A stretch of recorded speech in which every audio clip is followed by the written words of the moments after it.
અમરેલી, ગીર સોમનાથ અને સંઘ પ્રદેશ દીવમાં મેઘરાજાની ધમાકેદાર બેટિંગ. ભારે પવન સાથે ધોધમાર વરસાદથી રાજુલા અને જાફરાબાદમાં રસ્તાઓ પાણી.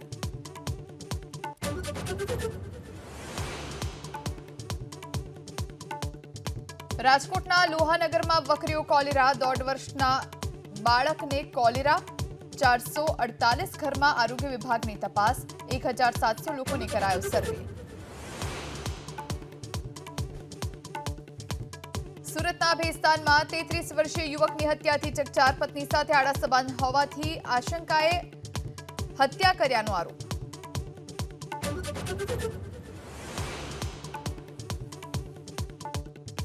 કોંગ્રેસ સાંસદ રાહુલ ગાંધી આજે પોતાના સંસદીય ક્ષેત્ર રાયબરેલીની મુલાકાતે. પાર્ટી કાર્યકર્તા સાથે કરશે સંવાદ તો શહીદ અંશુમનસિંહના પરિવારને પણ મળશે.